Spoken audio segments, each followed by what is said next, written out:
E agora vamos falar sobre o momento de inércia. O momento de inércia expressa o grau de dificuldade em alterar o estado de movimento de um corpo em rotação. Se eu peguei da Wikipedia, eu não sei porque eu peguei. Só para explicar o que é momento de inércia, que dá para relacionar momento com rotação. Achei isso importante pro próximo capítulo também, que vai ter muito coisa de calcular momento e tal. Mas vamos lá. A fórmula que tem na apostila sobre o momento de inércia tem a ver com massa e distância e tal. Só que como a gente está trabalhando com figuras planas, então não tem como ter massa. Porque para ter massa teria que ter volume, densidade e tal. Então não tem massa. Essa fórmula não se utiliza agora. Não sei se depois vai usar na engenharia e tal. Só que aqui em resistência a materiais não usa não. Outra fórmula que tem na apostila é isso daqui, que é o somatório das seções vezes distância ao quadrado. Essa fórmula aqui, de certa forma, não se usa também. Se usa uma variação dela, que é essa daqui, que é o momento de inércia em relação a um eixo U é igual ao momento de inércia em relação ao eixo U do centro de gravidade mais seção vezes d ao quadrado. Ou seja, o teorema de Steiner que eu tinha falado lá no começo. Então, só falando assim fica meio confuso de entender, mas são figuras aqui da apostila que eu peguei que fica mais fácil de entender. Eu só acho que esses U aqui estão trocados, mas depende do contexto. Vamos tentar explicar aqui. Então, o que significa essa fórmula aqui? Que o momento de inércia em relação a um eixo qualquer, por exemplo, esse daqui, é igual ao momento de inércia da figura em relação ao seu eixo de gravidade. Eu falei eixo de gravidade é quando tem um eixo que passa pelo centro de gravidade, é que eu junto tudo aí fica, enfim. É a soma do momento de inércia em relação ao seu eixo de gravidade, que dá para calcular através de fórmulas específicas, mais a seção dela, que é esse S aqui, vezes d ao quadrado, que é a distância entre os dois eixos. Então, vamos lá, as figuras simples, figuras comuns. Momento de inércia. Tem o paralelogramo e a fórmula do momento de inércia de um paralelogramo em relação ao seu eixo que passa pelo centro de gravidade, que é o x traço, é base vezes a altura ao cubo sobre 12. Então, para o x é base vezes a altura ao cubo sobre 12. Para o y é altura vezes base ao cubo sobre 12. Então, para que você vai usar isso? Por exemplo, vai estar um retângulo lá e vai estar pedindo o momento de inércia dele em relação a esse eixo x aqui. Então, o que você vai fazer? Esse eixo x não é o eixo do centro de gravidade dele.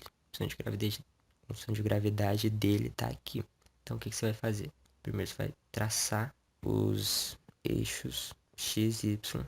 Depende da questão que estiver falando, pedindo só em relação ao x ou só em relação ao y. Mas enfim, vamos supor que está pedindo só em relação ao x. Aí o que você faz? Você vai calcular o momento de inércia do retângulo em relação ao seu eixo de gravidade, por exemplo, em relação ao eixo x, através dessa fórmula aqui, que seria esse I, U', que seria essa fórmula aqui, mais a seção, que vai ser base vezes a altura, isso é fácil de calcular, vezes d ao quadrado.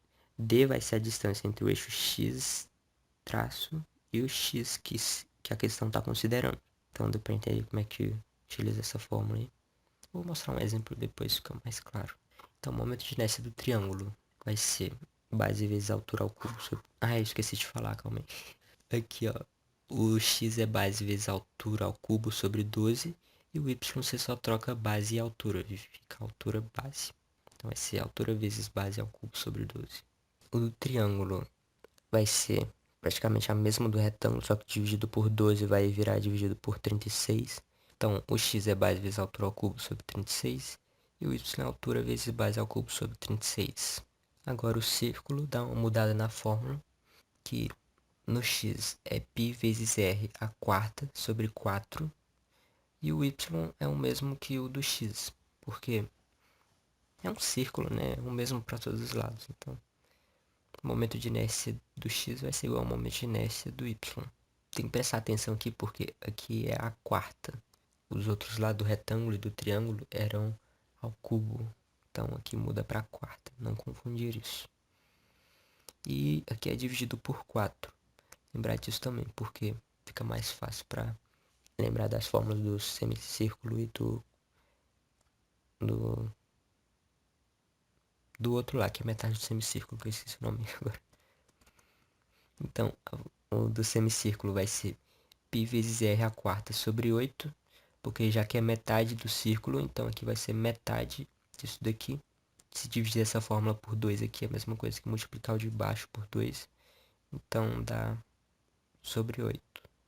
E o do y é igual ao do x, do mesmo jeito. E tem um detalhe, porque na apostila fala sobre um tal momento de inércia polar, que é essa fórmula aí, πr à quarta sobre 2. Você não vai usar essa fórmula, não agora, você vai usar no último ou penúltimo capítulo, que é o momento de inércia polar. É um momento de inércia em relação a um ponto. Esse ponto seria o centro dele. Como que a gente está trabalhando o momento de inércia em relação a eixos, tipo eixo x e eixo y? Então, a gente não vai usar momento de inércia em relação a um ponto, mas sim momento de inércia em relação a um eixo. Então não precisa se preocupar com essa fórmula agora, não precisa anotar nem nada. Mas é bom saber que ela existe porque você vai usar depois. Mas não se preocupa com isso não. E a quadrante do círculo, esse era o nome. O momento de inércia quadrante do círculo vai ser a mesma coisa, vai ser o outro lá, tá? Vai dividir por 8. Isso aqui vai ser dividido por 16. E o do y é igual ao do x, do mesmo jeito. E a elipse é uma coisa complicada, porque tem cheio de coisas, detalhezinho, tem A, B e tal. Eu nunca vi nenhum exercício, na verdade, envolvendo o momento de inércia ou centro de gravidade de elipse. Mas tem que explicar, né? Então, vamos lá.